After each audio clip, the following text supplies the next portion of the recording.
क्या हमारी सफलता सिर्फ टैलेंट पर निर्भर करती है या उसके पीछे कोई और गहराई छिपी है? क्या हम सब में कुछ ऐसा छुपा है जिसे दुनिया नहीं देख पाई? हिडन पोटेंशियल नाम की ये किताब हमें बताती है कि असली काबिलियत क्या होती है और कैसे हर इंसान अपने भीतर छुपे सामर्थ्य को पहचानकर महान ऊंचाइयों तक पहुंच सकता है। आज हम आपको लेकर चलेंगे एक ऐसी यात्रा पर जहां आप समझेंगे कि आप कौन हैं और आप क्या बन सकते हैं।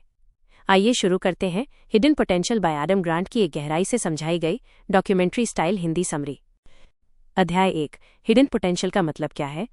हिडन पोटेंशियल सिर्फ एक मोटिवेशनल किताब नहीं है। यह एक वैज्ञानिक, सामाजिक और मनोवैज्ञानिक खोज है जो इस बात की पड़ताल करती है कि किन हालातों में और कैसे लोग अपनी सीमाओं को पार करते हैं। आदम ग्रांट का तर्क है कि हमारा समाज गिफ्टेडनेस यानी जन्मजात प्रतिभा को ज्यादा महत्व देता है। हम मानते हैं कि जो लोग बचपन से होशियार हैं, जो टॉप करते हैं, वही भविष्य में सफल होंगे। लेकिन छिपी हुई क्षमता इससे कहीं आगे की चीज है। Talent versus potential. टैलेंट यानी प्रतिभा का संबंध उस गति से है जिससे आप शुरू करते हैं, लेकिन पोटेंशियल इस बात से है कि आप कितनी दूर जा सकते हैं। कई बार सबसे ज्यादा सफल वो लोग नहीं होते जो तेज शुरुआत करते हैं, बल्कि वो जो लगातार सीखते हैं। आदम ग्रांट कहते हैं कि हमें सफलता की परिभाषा को बदलना होगा। केवल परीक्षा में टॉप करना, आईक्यू स्कोर ज्यादा होना या कॉलेज में अच्छे ग्रेड लाना, ये सब सिर्फ शुरुआती संकेत है। लेकिन सफलता की असली कहानी तब शुरू होती है जब कोई इंसान सीखना नहीं छोड़ता। अध्याय 2, ग्रोथ माइंडसेट की गहराई। हिडन पोटेंशियल का आधार ग्रोथ माइंडसेट है, एक ऐसा दृष्टिकोण जिसमें व्यक्ति ये मानता है कि वो मेहनत, अभ्यास और सही मार्गदर्शन से खुद को बेहतर बना सकता है। लेकिन ग्रांट इस कॉन्सेप्ट को और गहराई में लेकर जाते हैं। वे कहते हैं कि ग्रोथ माइंडसेट सिर्फ ये मान लेने से नहीं आता कि मैं सीख सकता हूँ, बल्कि ये समझने से आता है कि सीखना एक संघर्ष है और संघर्ष से बचना हमारे छिपे सामर्थ्य को कुचल देता है। सीखने का भ्रम। कई लोग ये सोचते हैं कि वे जब गलती नहीं करते तभी वे सीख रहे हैं, लेकिन ग्रांट कहते हैं अगर आप कभी गलती नहीं कर रहे तो आप कुछ नया सीख ही नहीं रहे। Mistakes equals growth. Failures equals feedback. Discomfort equals development. अध्याय 3, परफॉर्मेंस जोन बनाम लर्निंग जोन। ये किताब एक बेहद शक्तिशाली विचार पेश करती है। हम 2 जोन में जीते हैं, एक है परफॉर्मेंस जोन और दूसरा है लर्निंग जोन। परफॉर्मेंस जोन, जहां हम अपनी छवि बनाए रखने की कोशिश करते हैं, जहां हम गलती से डरते हैं, जहां हम दूसरों को प्रभावित करना चाहते हैं और जहां असफलता को शर्म की तरह देखा जाता है। लर्निंग जोन, जहां हम प्रयोग करते हैं, गलतियां स्वीकार करते हैं, नए रास्तों को अपनाते हैं, असफलताओं से सबक लेते हैं। ग्रांट बताते हैं कि सबसे तेज विकास तब होता है जब हम जानबूझकर खुद को लर्निंग जोन में रखते हैं। चाहे वो पब्लिक स्पीकिंग हो, कोई नई स्किल हो या जीवन की किसी चुनौती से जूझना हो, आपको असहज होना पड़ेगा। अध्याय 4, अंडरडॉग्स का विज्ञान। इस किताब का एक अहम हिस्सा है अंडरडॉग्स, यानी वे लोग जिन्हें दूसरों ने कम आंका लेकिन जिन्होंने खुद को साबित किया। ग्रांट कहते हैं कि जो लोग शुरुआत में पिछड़ते हैं वे अक्सर ज्यादा लचीले, ज्यादा समर्पित और ज्यादा परिपक्व होते हैं, क्योंकि उन्हें बिना मान्यता के जीना पड़ता है। उन्हें एक सिस्टम से नहीं, खुद से मोटिवेशन लेनी होती है। उदाहरण, एक छात्र जो क्लास में सबसे पीछे बैठता है लेकिन खुद से सवाल करता है और धीरे धीरे सबको पीछे छोड़ देता है। एक खिलाड़ी जिसे टीम में रिजर्व रखा गया लेकिन हर प्रैक्टिस में अपना 110% देता है। एक कलाकार जिसे रिजेक्शन मिलते रहे पर वो अभ्यास करता रहा और अंत में चमका। ये सब उन लोगों की कहानियां हैं जिन्होंने हिडन पोटेंशियल को खोला, न कि गिफ्टेड कहे जाने वाले लोगों ने। अध्याय 5, मुश्किलों में शक्ति। किताब हमें यह भी सिखाती है कि दबाव में चमकना ही असली क्षमता है। अक्सर हम सोचते हैं कि टैलेंट उन्हें दिया गया है जिन्हें जीवन ने ज्यादा मौके दिए हैं, लेकिन ग्रांट कहते हैं कि जिन्हें मौके नहीं मिले वे खुद मौके बनाते हैं और वही असली क्षमता है। कठिनाई इक्वल्स अवसर। आदम ग्रांट के अनुसार resilience is not about bouncing back, it's about bouncing forward. यानी लचीलापन सिर्फ वापसी करने में नहीं है, वो वापसी आपको एक नई ऊंचाई पर ले जाए तब वो असली ताकत है। अध्याय 6, सिस्टम से बाहर की सीख। ग्रांट उन बाधाओं की भी बात करते हैं जो समाज ने बनाए हैं, जैसे केवल मार्क्स को सफलता का पैमाना मानना, बचपन से गुड स्टूडेंट और बैड स्टूडेंट की लेबलिंग, स्किल की बजाय डिग्री को महत्व देना। ये सब हमारी छिपी हुई क्षमता को मारते हैं। समाधान क्या है? हमें एक ऐसा सिस्टम बनाना होगा जो सिर्फ स्कोर नहीं, प्रगति को मापे, सवाल पूछने वालों को प्रोत्साहित करे, प्रयास को प्रतिभा जितना सम्मान दे, गलतियों को सजा नहीं, सीखने का अवसर माने। समाप्ति। पहला भाग का सार। इस पहले भाग में आपने जाना 1. हिडन पोटेंशियल का मतलब क्या है, 2. टैलेंट बनाम पोटेंशियल में फर्क, 3. ग्रोथ माइंडसेट की गहराई, 4. लर्निंग जोन और परफॉर्मेंस जोन का महत्व, 5. अंडरडॉग्स कैसे चमकते हैं। 6. कठिनाई से विकास कैसे होता है। 7. सिस्टम की सीमाएं और उनके समाधान। भाग 2, आत्मप्रेरणा, अभ्यास और कोचिंग की शक्ति। अध्याय 7, आत्मप्रेरणा, अंदर से उठती शक्ति। सफलता के मार्ग पर सबसे कठिन चुनौती होती है आत्मप्रेरणा बनाए रखना। एडम ग्रांट कहते हैं, Self-motivation isn't a fixed trait. It's a skill you can build. यानी आत्मप्रेरणा कोई जादुई शक्ति नहीं है जो जन्म से ही किसी के पास होती है। यह एक कौशल है जिसे हम प्रयास, आदत और सोच से विकसित कर सकते हैं। आत्मप्रेरणा जगाने के 3 आधार। 1. सेंस ऑफ पर्पस, उद्देश्य की भावना। जब किसी कार्य के पीछे एक गहरा उद्देश्य हो, जैसे परिवार के लिए कुछ करना, समाज में बदलाव लाना या अपने आप को बेहतर बनाना, तब आत्मप्रेरणा स्वतः उत्पन्न होती है। 2. ऑटोनॉमी, स्वतंत्रता। जब इंसान को ये महसूस होता है कि निर्णय उसके अपने हैं, तब वो ज्यादा उत्साही और प्रेरित होता है। 3. प्रोग्रेस, प्रगति की भावना। जब आप ये देख पाते हैं कि आप धीरे धीरे आगे बढ़ रहे हैं, तो ये आपकी आत्मप्रेरणा को बरकरार रखता है। अध्याय 8, कोचिंग का चमत्कार। कोचिंग को अक्सर हम खेलों से जोड़ते हैं, लेकिन ग्रांट कहते हैं कि कोचिंग जीवन के हर क्षेत्र में जरूरी है, चाहे आप लेखक हों, इंजीनियर हों, माता पिता हों या छात्र। कोच का काम क्या है? आपको वो दिखाना जो आप खुद नहीं देख सकते, आपकी सोच की खामियों को पहचानना, आपको चुनौती देना लेकिन सहारा भी देना, और आपको जवाबदेह, accountable banana. Even the best need coaching, not because they're not good enough, but because they want to be even better. नियमित कोचिंग इक्वल्स निरंतर सुधार। ग्रांट उदाहरण देते हैं कि कैसे दुनिया के श्रेष्ठतम कलाकार, सीईओ और खिलाड़ी नियमित कोचिंग लेते हैं ताकि वे अपने ब्लाइंड स्पॉट्स को पहचान सकें। अध्याय 9, प्रैक्टिस जो असल में असर करे। प्रैक्टिस मेक्स परफेक्ट तो आपने सुना ही होगा, लेकिन ग्रांट इसे आगे बढ़ाते हैं। Practice doesn't make perfect. Deliberate practice makes progress. Deliberate practice यानी 1. स्पष्ट लक्ष्य के साथ अभ्यास करना। 2. तत्काल फीडबैक पाना। 3. कमजोरियों पर ज्यादा फोकस करना। 4. बार बार कठिन चीजें दोहराना। सामान्य अभ्यास बनाम विचारशील अभ्यास। साधारण अभ्यास, विचारशील अभ्यास, वही चीजें दोहराना। कमजोरियों पर फोकस करना, बिना फीडबैक, तुरंत प्रतिक्रिया लेना। आरामदायक अभ्यास, असहज अभ्यास करना, कोई स्पष्ट लक्ष्य नहीं, हर सेशन का मकसद तय। अध्याय 10, गलतियां, सबसे बड़ा शिक्षक। एडम ग्रांट बताते हैं कि दुनिया के सबसे सफल लोगों में एक चीज समान थी, उन्होंने गलतियों से डरना छोड़ दिया था। गलती से भागना इक्वल्स विकास से भागना। कई बार हम गलती से बचने के लिए जोखिम नहीं लेते, लेकिन ऐसा करने से हम अपनी क्षमताओं का विस्तार नहीं करते, खुद को चुनौती नहीं देते और सीमित सोच में ही रह जाते हैं। क्या करें? अपनी गलतियों का विश्लेषण करें, उनसे सबक निकालें, वही गलती दोहराने से बचें और सबसे जरूरी, खुद को दोष ना दें। Failure is not the opposite of success. It's part of success. अध्याय 11, लगातार प्रयास की असली ताकत। ग्रांट कहते हैं कि परसिस्टेंस यानी लगातार प्रयास करना टैलेंट से कहीं ज्यादा शक्तिशाली है। प्रेरणात्मक उदाहरण, थॉमस एडिसन ने 1000 बार बल्ब बनाने की कोशिश की, हर बार असफल हुए पर रुके नहीं। जेके रोलिंग को दर्जनों प्रकाशकों ने रिजेक्ट किया, पर उन्होंने लिखना नहीं छोड़ा। माइकल जॉर्डन को हाईस्कूल की बास्केटबॉल टीम से निकाल दिया गया, लेकिन उन्होंने प्रयास करना जारी रखा। इन सभी में एक कॉमन गुण था, दे डिडंट स्टॉप। ग्रांट कहते हैं, Persistence is the invisible talent. It doesn't shine at first, but it wins in the end. अध्याय 12, कंपैरिजन ट्रैप से कैसे बचें। छिपी प्रतिभा तब दब जाती है जब हम खुद को दूसरों से लगातार तुलना करते हैं। ग्रांट इसे कहते हैं, The comparison trap. तुलना के खतरे। खुद की प्रगति का मूल्यांकन गलत करना, खुद को हीन समझना, दूसरों के स्टाइल को कॉपी करना, अपनी पेस भूल जाना। समाधान, 1. खुद की पिछली स्थिति से तुलना करें, दूसरों से नहीं। 2. मैं कितना बेहतर बना हूं, ये सवाल पूछें। 3. सोशल मीडिया डिटॉक्स करें। 4. पर्सनल डेफिनेशन ऑफ सक्सेस बनाएं। अध्याय 13, फीडबैक कल्चर, सीधी बात, बेहतर बदलाव। फीडबैक लेना कोई कमजोरी नहीं, बल्कि सबसे बड़ी ताकत है। ग्रांट बताते हैं कि सकारात्मक बदलाव उन्हीं में आता है जो फीडबैक सुनने का साहस रखते हैं। सही फीडबैक कैसे लें? डिफेंसिव न बने, सवाल पूछे, मैं और कैसे बेहतर कर सकता हूं। नोट्स बनाएं, धन्यवाद कहें, प्रतिक्रिया देने वाले को महत्व दें। भाग 3, रोल मॉडल्स, विकासशील वातावरण और सामूहिक प्रगति। अध्याय 14, रोल मॉडल्स, छाया में चमकते दीपक। एडम ग्रांट बताते हैं कि रोल मॉडल्स हमारे भीतर छिपी क्षमता को जगाने का काम करते हैं। वे हमें ये दिखाते हैं कि अगर वो कर सकते हैं तो मैं भी कर सकता हूं। रोल मॉडल्स क्यों जरूरी हैं? 1. संभावनाओं की कल्पना दिखाते हैं, वे हमें ये सिखाते हैं कि जीवन में कौन कौन से रास्ते मौजूद हैं। 2. विश्वास जगाते हैं। जब हम देखते हैं कि कोई हमारी जैसी परिस्थितियों से निकलकर आगे बढ़ा है तो हमारा आत्मबल बढ़ता है। 3. अभ्यास और अनुशासन की प्रेरणा देते हैं। रोल मॉडल्स हमें बताते हैं कि प्रतिभा से ज्यादा जरूरी है लगातार मेहनत। ग्रांट कहते हैं, We don't rise to the level of our goals. We rise to the level of our role models. अध्याय 15 वातावरण, छिपी प्रतिभा का पोषण।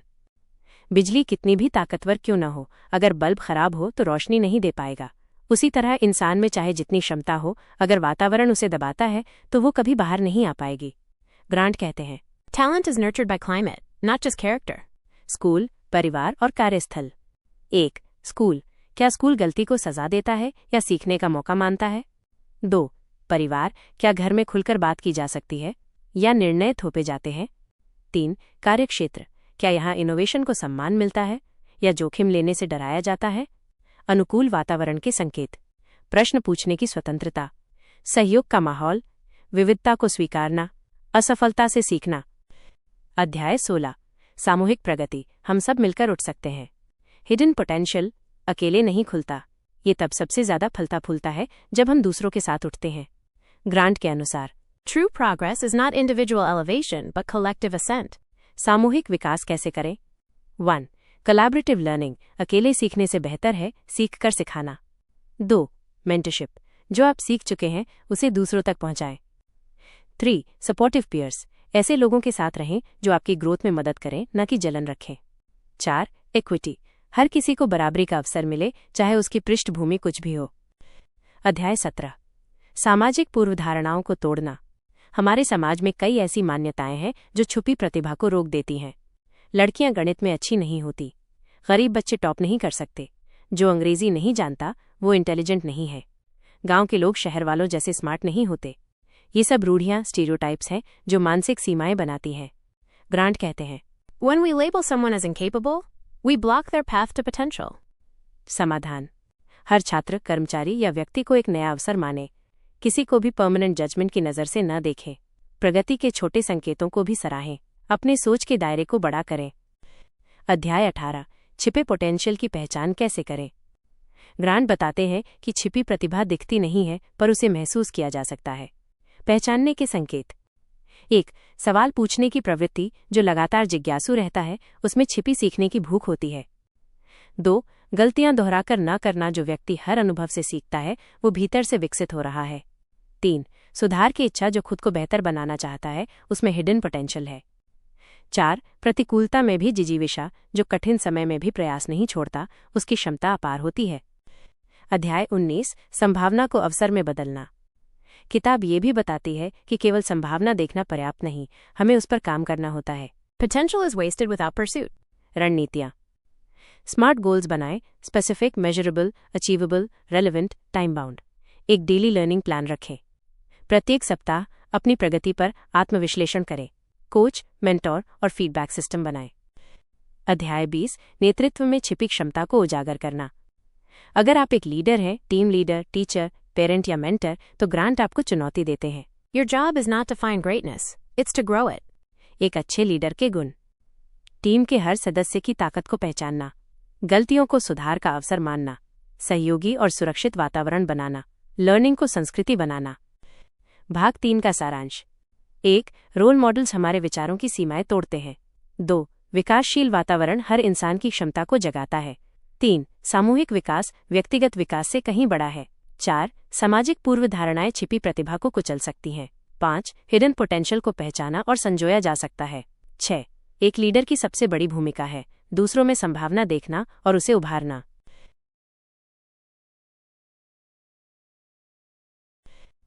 भाग 4 सिस्टम की सीमाएं, समावेशिता और अवसर की असमानता। अध्याय 21 सिस्टम की दीवारें जो हम नहीं देखते। एडम ग्रांट बताते हैं कि हमारे आसपास ऐसे सिस्टम मौजूद हैं जो प्रतिभा को बढ़ाने के बजाय उसका दम घोंट देते हैं। क्या है ये सिस्टम? शिक्षा प्रणाली, जहां अंक ज्यादा और कौशल कम आंका जाता है। कॉर्पोरेट कल्चर, जहां दिखावा असली प्रगति से ज्यादा मायने रखता है। जेंडर और जातीय पूर्वाग्रह, जहां लिंग, जाति या भाषा के आधार पर योग्यता तय होती है। पारिवारिक अपेक्षाएं, जहां बच्चों को चुनने की आजादी नहीं मिलती, सिर्फ आज्ञा पालन करना होता है। We often don't fail because of lack of effort. but because of lack of access. क्या समाधान है? पॉलिसीज जो प्रयास को इनाम दे, न कि सिर्फ टैलेंट को। लचीले अवसर जो हर वर्ग के लिए हों। इंक्लूसिव चयन प्रक्रिया। शिक्षा को नंबरों से ज्यादा कौशल केंद्रित बनाना। अध्याय 22 डाइवर्सिटी और इंक्लूजन छिपे सामर्थ्य के रक्षक। डाइवर्सिटी विविधता का मतलब केवल विविध जातियां, धर्म, लिंग या भाषाएं नहीं, बल्कि विचारों और अनुभवों की विविधता है। इंक्लूजन समावेशिता का मतलब है सभी को सम्मान के साथ जगह देना। ग्रांट कहते हैं, Potential doesn't bloom in isolation. It blossoms in inclusion. समावेशी वातावरण के लाभ। अलग दृष्टिकोणों से नई खोजें, संवाद में गहराई, निर्णय लेने में सुधार, लंबे समय तक चलने वाली टीमें। चुनौती, केवल डाइवर्सिटी दिखाना काफी नहीं, इंक्लूजन व्यवहार में लाना जरूरी है, डिसीजन मेकिंग में, प्रमोशंस में, अप्रिशिएशन में। अध्याय 23 अवसर की असमानता, अनदेखा, अन्याय। हम अक्सर मान लेते हैं कि सभी को समान अवसर मिलते हैं, लेकिन ग्रांट चेतावनी देते हैं कि ऐसा सोचना एक भारी भ्रम है। Level playing field doesn't exist, and pretending it does only deepens injustice. असमान अवसर के कुछ उदाहरण। गांवों के बच्चों के पास तकनीकी संसाधनों की कमी, सरकारी स्कूलों में पढ़ाने वालों की प्रेरणा में गिरावट, कंपनियों में नेटवर्किंग आधारित भर्ती, फ्लुएंसी इन इंग्लिश को टैलेंट का संकेत मानना। परिणाम? छुपी हुई प्रतिभा कभी सामने नहीं आ पाती, योग्य लोग हाशिए पर रह जाते हैं। समाज सिर्फ उन्हीं को मान्यता देता है जिनके पास पहले से संसाधन है। अध्याय 24 कैसे बने अपॉर्चुनिटी क्रिएटर।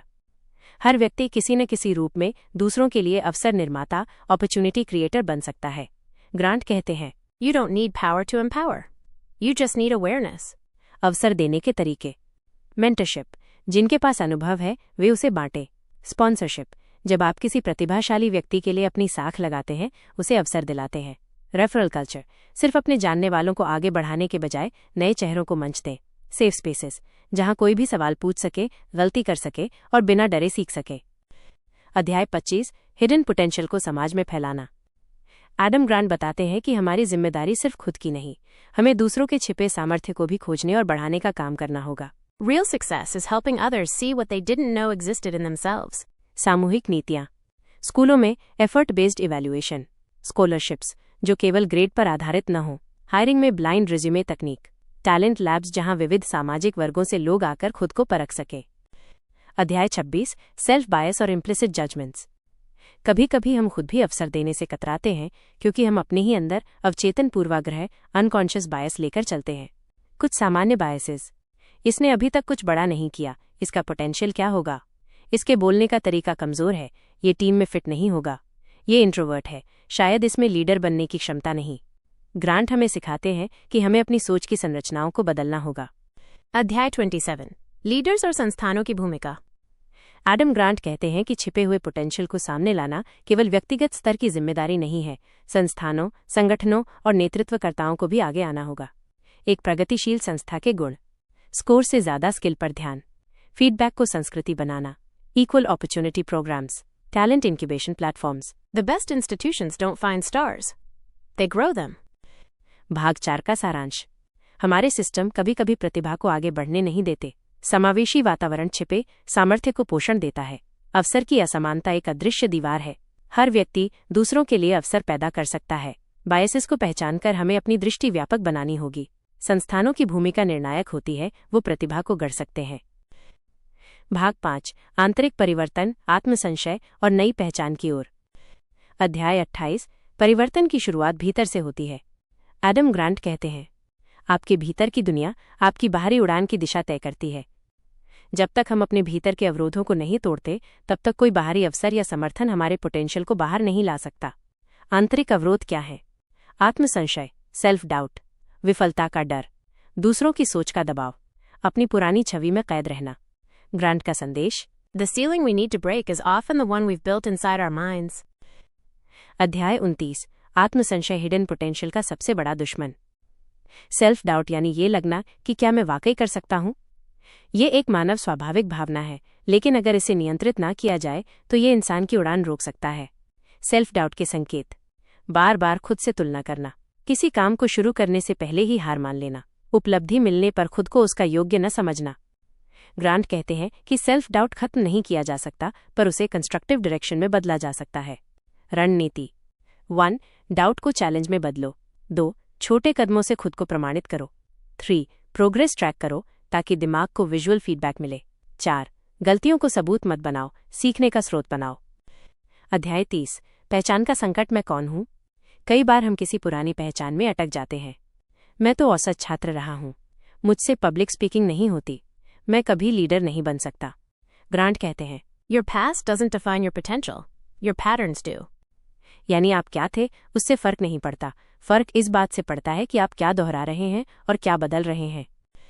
अध्याय 31. पहचान को फिर से गढ़ना। Identity shift. आइडेंटिटी शिफ्ट यानी खुद को नए रूप में देखना, नई सोच से जीना और उस बदलाव को अपनाना जो आपकी असली शक्ति को जगाता है। चरण 1. पुरानी पहचान को स्वीकार करें, उसे छुपाइए मत बल्कि समझिए। 2. नए रोल को अपनाइए। मैं एक लर्नर हूँ, मैं एक ग्रोवर हूँ, मैं एक समाधान खोजने वाला हूँ। 3. नए व्यवहार को बार बार दोहराइए, आइडेंटिटी बनती है आदतों से। 4. फीडबैक के आधार पर एडजस्ट कीजिए, खुद से पूछिए, क्या मैं अपने नए रूप के अनुरूप व्यवहार कर रहा हूँ? Don't fake it till you make it. Act like it until you become it. अध्याय 32. कंफर्ट जोन से निकलना ही असली विकास है। एडम ग्रांट हमें याद दिलाते हैं कि Comfort is a cage that looks like safety. हमारा मस्तिष्क सुरक्षा चाहता है, इसलिए वो हमें उसी जोन में रखता है जहां हम असफल नहीं होंगे, लेकिन वहीं हमारा पोटेंशियल मरने लगता है। कंफर्ट जोन से निकलने के 3 स्टेप्स। 1. स्ट्रेच जोन में जाएं, जहां आप न बहुत डरे हों न बहुत आराम में हों। 2. Daily discomfort challenge. हर दिन एक ऐसा काम करें जो थोड़ा असहज हो। 3. ग्रोथ को ट्रैक करें। कंफर्ट छोड़ने के बाद क्या नया सीखा, इसे नोट करें। अध्याय 33. परिवर्तन की सच्ची कहानियां। एडम ग्रांट इस अध्याय में कुछ रियल लाइफ ट्रांसफॉर्मेशंस की कहानियां साझा करते हैं, जैसे एक शिक्षक की कहानी जो शुरू में खुद को औसत मानता था, लेकिन हर दिन एक नया लेक्चर बेहतर तरीके से देने की कोशिश की। 5 साल में वो अपने राज्य का सबसे प्रभावशाली शिक्षक बना। 2. एक सिंगल मदर की कहानी जिसने 2 शिफ्ट्स में काम करते हुए बच्चों की देखभाल की, साथ में ऑनलाइन कोर्स किए। 6 साल में खुद एक एनजीओ की फाउंडर बन गई। 3. एक गांव के लड़के की कहानी जिसे अंग्रेजी नहीं आती थी, लेकिन यूट्यूब से सीखा और अब वो स्टार्टअप चला रहा है। Change doesn't come from being extraordinary. It comes from being consistent. अध्याय 34. मानसिक मॉडल्स का पुनर्निर्माण। हमारी सोच कुछ मेंटल मॉडल से बनी होती है, यानी दुनिया को देखने के हमारे अपने ढांचे। ग्रांट सिखाते हैं कि हमें समय समय पर इनको रीबिल्ड करना पड़ता है। पुराने मॉडल, मेरे जैसे लोग सफल नहीं होते, मैं बहुत देर से शुरू कर रहा हूँ, सिर्फ होशियार लोग ही कर सकते हैं। नए मॉडल, सफलता की कोई तय परिभाषा नहीं, शुरुआत की उम्र नहीं, दिशा मायने रखती है, मैं हर दिन खुद से बेहतर बन सकता हूँ। अध्याय 35. फ्यूचर सेल्फ को अपनाना। ग्रांट कहते हैं कि अगर आप अपने पोटेंशियल को जगाना चाहते हैं तो अपने भविष्य के रूप फ्यूचर सेल्फ को पहचानिए और उसे जीना शुरू करिए।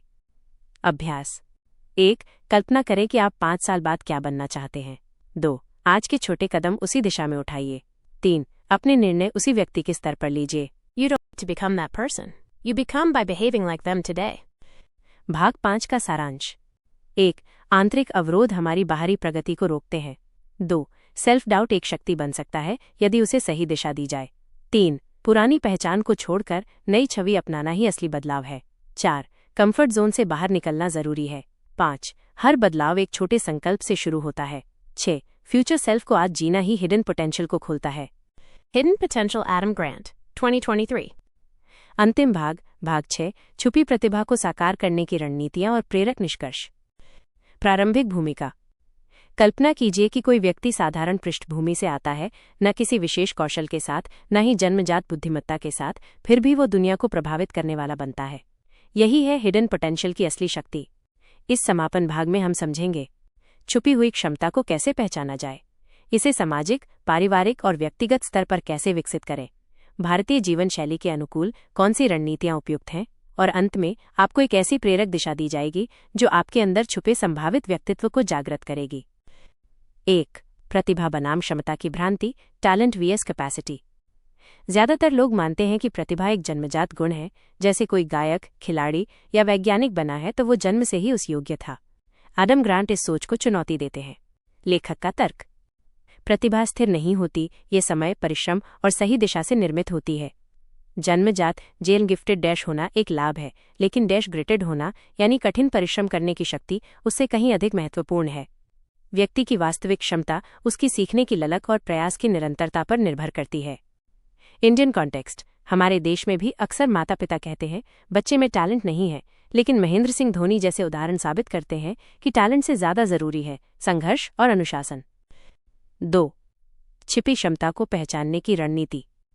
रणनीति #1 निरंतरता की थ्योरी ऑफ कंसिस्टेंसी। आप जो कार्य बार बार करते हैं वहीं आपकी क्षमता बन जाती है। छुपी प्रतिभा एक बीज की तरह होती है, रोज सींचना जरूरी है। उदाहरण, अगर आप रोजाना 15 मिनट किताब पढ़ते हैं, 1 साल में आप 10 जोड़ किताबें खत्म कर सकते हैं। यदि आप हर दिन 30 मिनट नई भाषा सीखते हैं तो आप साल भर में एक नई भाषा बोल सकते हैं। रणनीति #2 प्रायोगिक असफलता एक्सपेरिमेंटल फेलियर। छुपी प्रतिभा तभी सामने आती है जब आप असफलताओं से डरना छोड़ते हैं। असफलता को डेटा पॉइंट्स की तरह देखें, ये बताते हैं कि आप कहाँ सुधार कर सकते हैं। Fail early, fail cheap, fail forward. असफलता जितनी जल्दी आए उतना बेहतर है अगर आप उससे सीखते हैं। रणनीति #3 एनवायरनमेंट इंजीनियरिंग पर्यावरण का निर्माण करें। आप किनके साथ रहते हैं यही तय करता है कि आपकी छुपी प्रतिभा विकसित होगी या दब जाएगी। प्रेरणादायक वातावरण में रहने से आत्मविश्वास और सीखने की रफ्तार तेज होती है। अगर आप बगीचे में उगने वाली घास हैं तो आपको धूप और पानी की जरूरत है। छुपी प्रतिभा का विकास भी सहयोगी माहौल से होता है। 3. माइंडसेट का पुनर्निर्माण माइंडसेट शिफ्ट। स्थायी बदलाव लाने के लिए माइंडसेट बदलना जरूरी है। फिक्स्ड माइंडसेट कहता है मैं ऐसा नहीं कर सकता। ग्रोथ माइंडसेट कहता है मैं अभी नहीं कर सकता लेकिन सीख सकता हूं। ग्रांट ये समझाते हैं कि ग्रोथ माइंडसेट ही हिडन पोटेंशियल की चाबी है। हर बार जब आप खुद से कहते हैं मैं सीख सकता हूं, आपका मस्तिष्क नए न्यूरॉन पाथ बनाना शुरू कर देता है। टिप, मैं मूर्ख हूं कहने की बजाय कहें मैंने अभी ये नहीं सीखा है। 4. असमानताओं और सामाजिक बाधाओं से कैसे निपटे। भारत जैसे देश में आर्थिक असमानता, लिंग आधारित भेदभाव, जाति या क्षेत्रवाद, संसाधनों की कमी, ये सब छुपी प्रतिभा को दबा देते हैं। उपाय 1. समान अवसर बनाना। शिक्षा और कोचिंग सभी के लिए सुलभ होनी चाहिए। डिजिटल प्लेटफॉर्म जैसे यूट्यूब, coursera एक महान बराबरी लाते हैं। 2. रोल मॉडल्स को सामने लाना। स्थानीय स्तर पर सफलता की कहानियां साझा करें, इससे लोगों में प्रेरणा आती है। 3. सपोर्ट सिस्टम बनाना। दोस्तों, परिवार या ऑनलाइन कम्युनिटी से सहयोग प्राप्त करें। ग्रांट मानते हैं कि हम सभी के पास सुपर पावर होती है, बस हमें उसे पहचानने और बढ़ाने की आज़ादी मिलनी चाहिए। 5. आत्मनियंत्रण और आत्म प्रबंधन की भूमिका। हिडन पोटेंशियल सिर्फ बाहरी अवसरों की बात नहीं करता, ये भीतर की लड़ाई की भी बात करता है। क्या आप सोशल मीडिया से ध्यान भटका रहे हैं? क्या आप हर बार किसी लक्ष्य को शुरू करके अधूरा छोड़ देते हैं? रणनीति टाइम ब्लॉकिंग करें। हर दिन कुछ समय सिर्फ सीखने और अभ्यास के लिए तय करें। सेल्फ रिवॉर्ड सिस्टम अपनाएं। मेहनत के बाद खुद को छोटा रिवॉर्ड दें। डिस्ट्रैक्शन एलिमिनेशन मोबाइल पर सीमाएं तय करें, जैसे 30 मिनट सोशल मीडिया प्रतिदिन। कोचिंग और सलाह का महत्व। अकेले चलना संभव है, लेकिन रफ्तार और दिशा के लिए कोच जरूरी है। मेंटर्स और गाइड्स आपके ब्लाइंड स्पॉट्स को दिखाते हैं। एडम ग्रांट खुद भी यूनिवर्सिटी ऑफ पेंसिल्वेनिया में बिहेवियरल साइंस सिखाते हैं, लेकिन वे खुद को भी लगातार कोचिंग दिलाते हैं। 7. भारत में हिडन पोटेंशियल को खोलने के लिए विशेष सुझाव। 1. शिक्षा के बाहर सीखना शुरू करें। स्कूल या कॉलेज के अलावा यूट्यूब, पॉडकास्ट या फ्रीलांस वर्क से स्किल्स विकसित करें। 2. माता पिता और बच्चों के बीच संवाद। माता पिता को चाहिए कि वे केवल अंक नहीं, बच्चे की रुचि और प्रक्रिया को समझें। 3. गांव और छोटे शहरों में स्किल सेंटर। हिडन पोटेंशियल वहां भी छुपा है जहां कभी किसी ने अवसर नहीं दिया। 4. भाषा की सीमा को तोड़ना। अंग्रेजी ना आने का मतलब ये नहीं कि आप पीछे हैं। हिंदी, तमिल, मराठी आदि में भी महान प्रतिभाएं हैं। निष्कर्ष, हर व्यक्ति विशेष होता है। एडम ग्रांट का ये संदेश क्रांतिकारी है। हम सब में असाधारण बनने की क्षमता है, यदि हम असाधारण तरीके से साधारण कार्यों को करना शुरू कर दें। हिडन पोटेंशियल एक पुस्तक नहीं बल्कि प्रक्रिया है। यह आपको रोज थोड़ा बेहतर बनने का साहस देती है। यह बताती है कि बड़े सपनों को देखने के लिए महान बनना जरूरी नहीं, वास्तविक बनना जरूरी है। अगर आपको लगता है कि आपके अंदर कुछ खास नहीं है, तो शायद आप गलत हैं।